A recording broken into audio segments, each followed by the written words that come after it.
Direct from Fort Meade, Maryland, this is DINFOS Live. All right, folks, well, welcome back to another session of DINFOS Live. Today, we're going to be talking about the R of the RPI process in the communication planning, and I have with me today Lieutenant Jack Georges. Sir, thanks so much for joining me. Good to have you back. Thanks, Chad. Good to be here. You were on the back side of the camera last time. This time you get to be in the hot seat and answering the questions. So I appreciate you having you here. Looking forward to it. We have another change for you today, too. Let's see. Well, who is it? Because Petty Officer Purefoy had to PCS. She's leaving the area and moving out to In-Pace West in San Diego. So we've got with us today taking your social media questions. It's going to be Sergeant Ben Witten. He's going to join our team on set and be with us for the near future. Thanks so much for joining. Glad to be part of us the here. team. All right, gentlemen, let's go ahead and let's get started. What do you say? Okay. All right, before we get into the actual questions, if you would, sir, just tell me a little bit about you and what you do across the street at DINFOS. Yeah, so Lieutenant Jack Georges, I'm an instructor over at the Public Affairs and Communication Strategy Directorate at Defense Information School. And I've been there since August. And just prior to that, I was attending Georgetown University, studying corporate communications and public relations. And before that, I was over at Naval Station Rota. It was a great tour there. Nice. I got to do my independent duty thing there, and so it was a wonderful opportunity for me. And yeah, that's just a little bit about myself. Very good. And you got one more teammate with you. Tell us a little bit about who's taking questions behind the scenes. You guys flip roles, so tell us who's back there. Yeah, so last time I was on the chat machines there answering questions online, and so today we have Major Judy Marlowe, and she'll be doing that for us. So please send her your questions, and we'll do our best to answer them here. Perfect. Okay, now that we know about you and who's answering the questions online, let's get into, I guess, a couple questions. I have some, and I think we already have some online too, so we'll get to those shortly. So let's talk a little bit about the R, all right? The whole show, it's that important that we've dedicated a whole show to it. So the R in the RPI process, talk to me a little bit about what it is and why it's important. Yeah, so, well, R stands for research, and it's part of RPI, planning, implementation, evaluation. So that's the process we use to plan communication, whether for a specific event or our continuing communications that are always ongoing. And so research, I'm glad we're having the opportunity to talk about it today, because for me, I think it's the most important aspect of the planning process.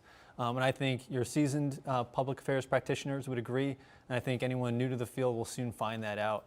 And that's because it gives us our situational awareness. It's how we understand a couple things. One, our command, what our command does, what its mission is, lines of effort, who's who, what they do at our command, right?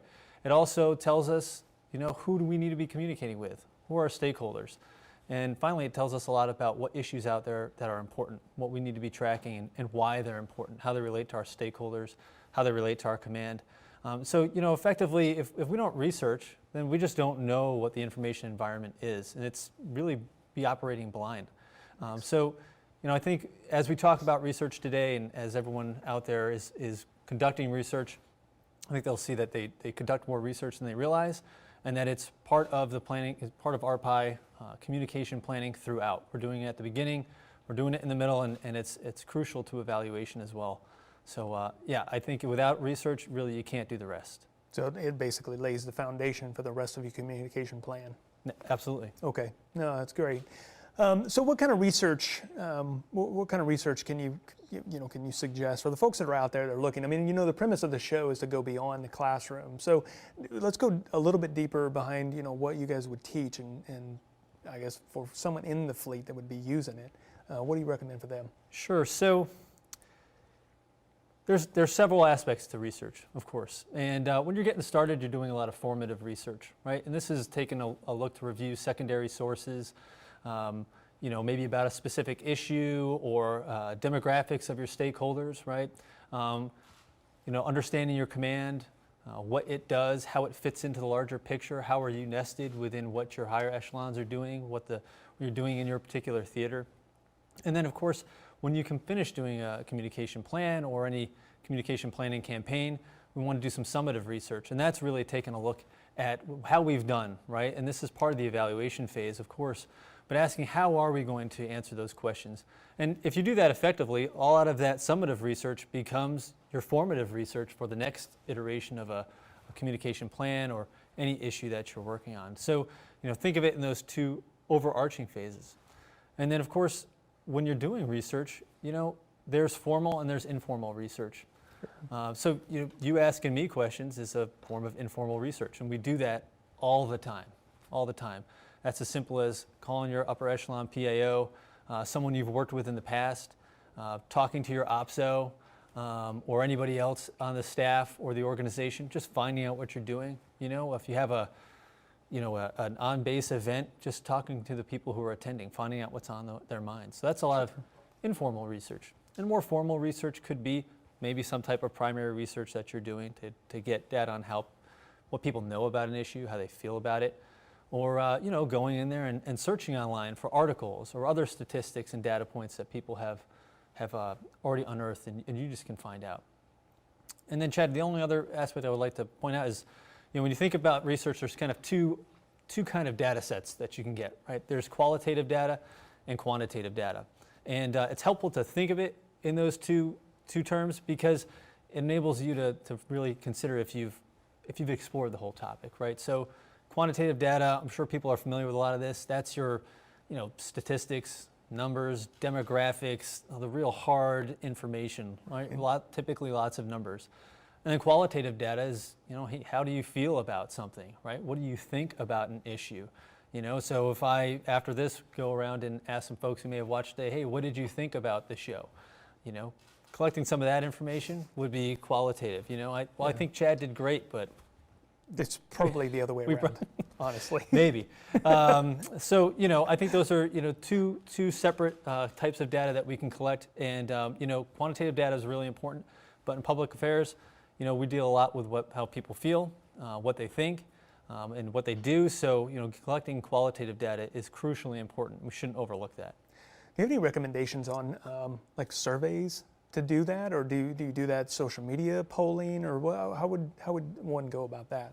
Right. So I would encourage anybody before you do a poll, before you conduct any survey. Check with your JAG, your judge advocate. Make sure that what you're doing falls within bounds of what you're legally able to do. There are some restrictions there, but there's certainly opportunities for us to be able to do that. But before I suggest anything specific, I would just say the viewers should check to make sure what they're planning is appropriate. Good advice. But it could be something as simple as, if you're going to plan, everybody wants to do a town hall, so maybe this is just a rote example. But if you are going to do something like that, or you do have any kind of public engagement event, don't just hold it and then provide your skipper, your general, whomever it is, your perception of how it went, right? Oh, sir, I think that went great. A lot of people, they looked happy. Make sure you have some folks just asking questions. Hey, let's make sure we get out there and ask 50 people, what they thought about this event, what they learned from it. And that provides you actual data that you can, then it's a qualitative data, so you can get some of that attitudinal information that you're looking for. And then you can also attach some numbers to that as well, so you can really see how you've done. Okay. Good stuff. So I've got a long list of things I want to ask, but I do think we've got some questions online. So yeah. I'm gonna turn it over here, starting with, and we got a couple queued up. Indeed, we do. We got one from Karen Nauman. She asks, "What is your top pro tip as it relates to research?" Top pro tip as it relates to research. Well, I would say make it a key feature of your operations as a PAO. Or whatever level you're operating at as a PA practitioner. Because, frequently things come up, then you may be pressed for time, right? But if you make it a practice of yours to conduct research, then it kind of gives you a leg up on any emergent issues or anything that may happen that you have to operate quickly on. So, when I say that, I mean, don't wait to learn about something your organization does until there's an incident that involves, some particular part of it. Go out, be proactive. Talk to the people who are in the different N codes or S codes, whatever codes you may have. Find out what they do, who's who, and make sure you're doing a solid environmental scan, and that you're really understanding what the information space looks like. That way, you can anticipate issues and you're ready to roll when something happens. You mentioned something in there too, make it part of the process. It kind of reminds me of, the military training, like your muscle memory just takes over. And it kind of, that really makes a lot of sense. If it's standard, then you don't really have to think about it. It's just going to come natural, and that will be part of the process. So, no, that's good stuff. I think we've got a couple more. You got another one we can? As of right now, we don't have another question keyed up, but keep them coming if you got them. Folks, yeah, hit us up. We're here. We really want to answer your questions. It's not about me learning about this process. I had ample time of doing this, while in uniform. But at this point, this really is about you at the, out in the fleet and field. So I'll ask a few more, and hopefully we'll get some more, questions there. And obviously it'll continue on after the show is over. So if you're catching this late, you can ask there too. So let me ask, how do you determine how much time you spend on that? We've established it's probably the most important part of the RPI process, but how much time is that based on the event or incident or whatever, or is there a standard amount of time? Well, I'm going to take two tracks on that, Okay. right? And the first one kind of goes back to what we just discussed, and that's make it a proactive part of how you operate. If you are walking into your shop anymore and you say, what am I going to do today? That's probably the wrong answer, right? The first thing you should do is say, hey, what's happened in the information space that I may have missed since I've, been off duty or before in the last few hours. Or you never want to go to a meeting and your boss says, hey, Chad, did you see this news event? And you said, oh, no. Right? No, because I slept in. Yeah, exactly. So, make environmental scanning a proactive part of what you do every day. And that will help make your time more efficiently spent. And then the other part of that is, listen, we deal in complex systems all the time, right? We deal in imperfect information. So when you think about tackling an issue and the research you need to do so effectively, you're going to have to take an honest assessment of how much time you have. What physical resources do you have? How many people do you have that can do this? When do you need to be able to take some action? So, it is a balancing act, right? We often have to operate with, we all want perfect information, so we understand everything, but that's impossible, right? So, you're going to have to use your judgment at some point. So make sure you have enough so you can make, reasonable, effective recommendations and then be able to act. And again, that will be supported if you just take the proactive step of ensuring you are conducting your research regularly, you understand your mission, who your stakeholders are, and what are those key issues that are floating around. So I think that ties into like what my next question here is, and you talked about it a little bit earlier. You talked about the environmental scan, but what does it mean to conduct the environmental scan? Can you go a little bit deeper into that? Sure. Just focus on that. Yeah. So the first thing in environmental scan, you got to know who you are, right? What does my command do? What is our mission, right? In our particular AO, how does it fit into what's going on around us? So it's not just what you want to accomplish, but how does it serve your higher echelon as well, right? How do they look at the overall mission? And you need to know what your lines of effort are, all right? We always want to be able to match our communications to lines of effort. So really have to understand yourself, what your disposition is, who's doing what and why, all right? And so that's important because that clues you in on who cares, right? Who are your stakeholders? And we can talk about stakeholder analysis, which I'm sure we will, but you should have a very well established list of who that is. And so when you're looking out at the information environment, you're looking for events or issues, things that are happening in this information space, and you want to scan that space and ask yourself, okay, this issue, does it affect one of my stakeholders? How?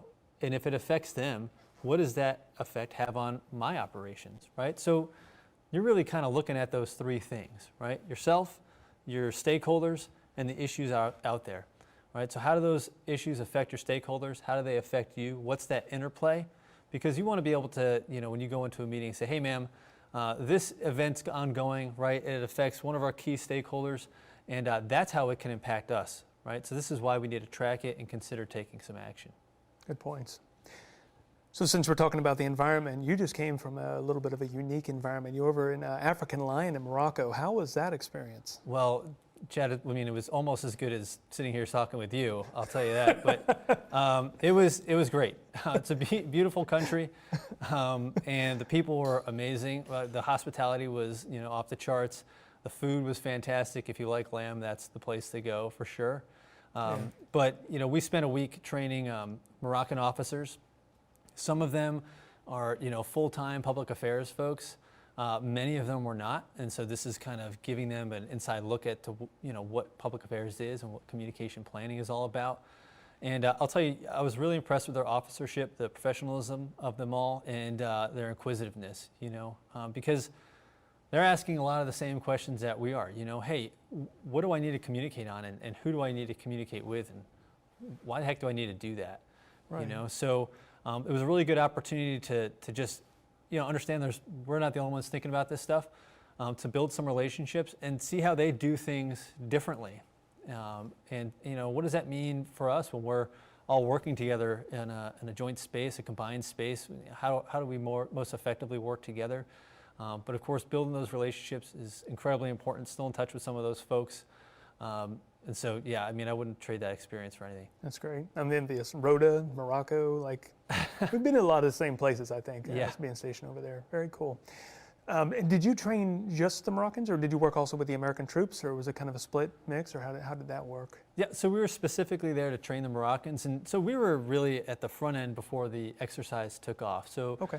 We were training the cadre of officers who were going to take part in African line as PAOs, and they would end up working alongside American public affairs officers. So this was kind of setting the stage for them to be able to operate and, making sure terms and, we're on the same page, and they had an idea of what their, American counterparts were going to be getting after, what they're looking to try to do when the exercise kicked off. Okay, perfect. What a great experience. So let's talk a little bit about pestle analysis. What is that all about? Yeah, so it's kind of a new term to me. We were chatting about it earlier, and so I'm curious. Yeah, I'm glad we're talking about it because it is a good tool for public affairs personnel out there. It's a good way for them to kind of, it's a model to map onto your research, right? So even when you're thinking of an environmental scan, which is a process, you might apply the pestle concept to it, or any specific issue that you want to research. So pestle stands for political, it's an acronym, right? Political. Of course it is, we're military. Yeah, what else would we have? Economic, social, technological, legal, and environmental. So really, it's a way to create buckets and to just understand your world, right? Instead of having to think of everything all at once, oh shoot, what should I research? How the heck do I think about this, right? You can say, okay, well let me look at the political stuff. I'll look at the economic stuff, right? And you do that throughout. All right, and in each case, you want to think about what are the issues within this space, okay? What are the really broad scope issues that define the reality that my command exists in, my stakeholders, and that these issues are existing in, right? It's all the big issues that are kind of informing everybody's worldview, right? It's like the ocean, if you're a ship at sea, right? It's the ocean that you're living in, right? So you want to look at those really broad macro factors, and so again through each bucket, and then what you do is after you've gone through that, you want to look at all the factors that you've come to find, right? You want to ask yourself, hey, who does this affect? How does it affect my command? A lot like we talked about with the environmental scan. Sure. And then you start drawing some takeaways, right? You start drawing some conclusions about all this data. And that's how you make recommendations, right? We can collect all the information in the world, but at the end of the day, we need to assess it and synthesize it, right? We need to be able to take it and say, hey, so what does this mean for me? What does it mean for my command? What does it mean that I should do? And so pestle helps you do that. And so just take those buckets, look at the world through those lenses, then put them together, and you're just asking yourself, so what? And that's really how you can use pestle. Okay. I love it that you're in the Navy and you use some Navy references there, your oceans and ships. Can't help it. You couldn't not do that, right? How are we doing on social media? We got any more questions? We do actually have another Perfect. question. Let's go there because I'm running out of things to ask. We got a question from Charles. He asks, what questions or concerns regarding research comes up the most from your students? Yeah, that's a good, well, I'll tell you there's a couple. One is, how do I find stuff that matters, right? What information matters? And then how do I do this? Like, where do I look? Okay, so, whenever I think of, how do I find information that matters? I always, again, I might sound like a broken record already. Look at it through three lenses, right? That's your command, your mission, right? What do you do? Your stakeholders, what do they care about and why?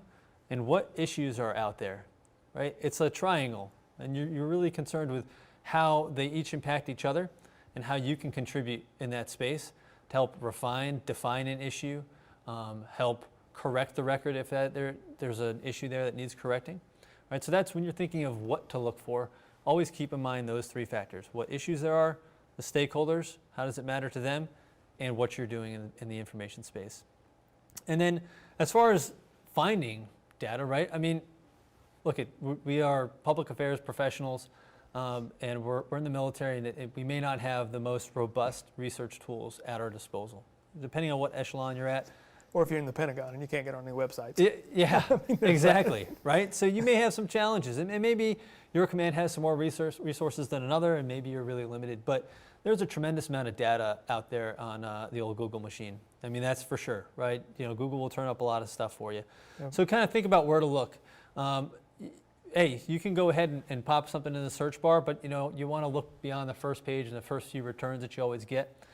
So if you're not familiar with it, you know, get smart on Boolean searches. That'll really help you refine your searches. And then think of some good places to go look for data. So, you know, look at your foreign affairs think tanks. There's a number of them out there. Those are excellent places to look, specifically if you look at them regionally. So know where you're operating and who's covering what, where. If you're looking for some really interesting data, I'd always recommend the Pew Research Center. They have fantastic studies, and with a free account, you can get some really impressive data, qualitative and quantitative, and some really trending issues, right? So definitely look there. If you want some information on your stakeholders, you know, this U.S. Census Bureau is amazing. And that might sound, I'm a little bit of a nerd, and I've had to do a lot of research, so I find it exciting and interesting. But it's pretty good work from the government, I'll be honest. And you can go there and you can cross-reference a lot of information and really dig pretty deep. And you know, starting with some of that demographic data, that's important. When you're thinking of your stakeholders, that's a good starting place, because if you can understand your demographics a little better, I bet that there's someone out there who's done a lot of market research and dumping that stuff on the internet for free. And you can go ahead and use some of that to kind of inform your searches. Yeah, that makes sense. So is that different? Is the stakeholder like research and analysis, are those different, or are they really the same thing? Yeah, well, so your stakeholder analysis is part of research, no doubt about it. Okay. And you know, we're communicators, and so at the end of the day, no matter what issue it is, we're communicating with people. You know, and so even if you think of an organization as a stakeholder, maybe you think of your senior level command or some you know, partner nation, one organization they have, or some other federal organization or local organization. It could be state or, you know, a private organization. Those organizations are made up of people, right? Communities are made up of people, and that's ultimately who we communicate with. Right, so you want to be able to dig in there and do your stakeholder analysis and find out, hey, who are the people that are here, okay? And then even within any community or organization, ask yourself, what different types of people are here? You know, and so, look, we're all in the military, so we can make it easy as an example. We're not all the same. Sailors are not all the same. Marines are not all the same. And conveniently, we have some pretty easy ways to differentiate between pay grade, class, officers, or enlisted, right? And so you can look at those types of differences and say, okay, so what matters to these people? So we want to find out who are our stakeholders, right? And then ask yourself, what matters to them? What issues are important to them? What are we doing that's affecting them? What do they know or not know that we could change, right? How do they feel about what we're doing or a particular issue? And what kind of behaviors are they taking that, you know, maybe help or hinder what we're trying to accomplish? And so that's, you know, the whole knowledge, attitude, behavior piece. So you really got to dig in there and find out, hey, what is the gap in there for my stakeholders that we need to do our part so we can inform them, so, you know, maybe that their attitude is changed to the, you know, in such a way that it better supports or helps what we need to accomplish. What information are they missing that we need to provide or correct? And so it's absolutely a part of the research process. And, you know, if you don't know who you're communicating with, then you won't be able to communicate effectively. Sure. So that's, I would say if you do your research, understand your commands straight away, and then the very next thing you need to do is a stakeholder analysis to understand exactly who cares, what they care about, and why. Okay. So we're not going to talk about all the next steps, but let's talk a little bit about how that research phase, how does that impact the next step, which is evaluation? Right. Well, it affects everything, right? You can't make plans unless you have some knowledge. And so that's what your research is doing. It's providing you the knowledge you need to be able to execute a plan. And so when you think about evaluation, evaluation takes a couple things, right? It takes at least, it's the difference between two pieces of data, right? So you got to know a beginning and you got to know an end, and then you take your measurement in between. So why is that important to research? Well, when you're doing your formative research, you're out there researching your organization, your stakeholders, the issue, that's where you do all your benchmarking, right? How many people care about this issue? What issues do they care about? What is the gap in knowledge that they have, right? And you want to try to quantify this stuff as best as you can, because that identifies your starting point. And then you create your plan, and you're going to run this plan, and you're going to do it and we talked about this on the last edition. You're going to have SMART objectives that should yield you data at the end, and you're going to take that and you're going to measure it, and that provides you new information to create another plan or continue your communication planning. So that's all the summative research that we talked about. And if you're not doing that, you've done yourself a disservice, because you spent all this time building a plan, right? And you've done all this research, you've executed it, but if you haven't collected all that data on the back end, then you are missing a huge opportunity to better inform your next steps, better inform your decisions for the future. Yeah, was the juice worth the squeeze, and did you move the needle at all, Yeah. or did you just waste a bunch of time? Exactly. Yeah, okay, that makes perfect sense. Do we have any more questions online? We do have another See, question. I love it. Let's go there. This one comes, once again, we got Karen saying, how do you recommend that we start research, and how would it be different with secondary versus primary research? Yeah, so, to get started, I would just start asking some simple questions, right? That's all the formative research that I talked about. If you're new to your command, do some informal research, walk around, find out who's who, find out what they do, right? And start just looking in your information space, find out what things are trending, do that stakeholder analysis. Those are the primary things that you need to do to get started right away. And then you think about primary research, when you need to do that, probably thinking about more issue-specific stuff, right? So now I really want to drill down and find out some new data that's not been uncovered before. And maybe you are thinking about your specific stakeholders, what they know, how they feel about a particular issue, right? And just kind of go ahead and ask them. And there's a number of ways you can do that. Again, surveys are a way. Make sure you understand what your left and right lateral limits are when you do that. Have an event and just ask some questions. Always just be inquisitive. That's perfect. That's a great question, and it actually was my next question, as you can see on the teleprompter. So do you have another one? We need to move my teleprompter up. That's the beauty of live TV. Oh, well, I do actually have a question coming from my own mind this time. Okay, let's do it. If that's all right. So my question is, with all these different types of research and places to get data, is there a point where it reaches too much data? Is there such a thing as too much research? Yeah, I mean, what's it, a analysis paralysis kind of thing? Yeah, again, always have in mind when the idea that you got to actually take action, right? So your research is important, crucially important, but you got to understand when you need to take action, right? And that's what we're always driving to. So accept that you're never going to have perfect information, and you want enough to be able to make well-informed decisions and recommendations, and then be able to move forward. If we all waited for, if the military waited for perfect information, we would never take action, and we'd never be able to actually act. Always changing. Again, be proactive to always have the strongest baseline of information that you can work from, and then be cognizant, be aware of when you need to act, and work toward that end, get the kind of information you need, and be able to press play. That's what I would say. Good stuff. All right, any more online? Not at this moment. Okay. So I think, I mean, we've covered a lot of information. I think we've covered kind of the gamut of anything. Is there anything that I'm missing that you want to throw out there that you think, would be important, to a person that has been to school and maybe got out to the fleet and then, had a real world hit them? Is there anything you would like to add to it?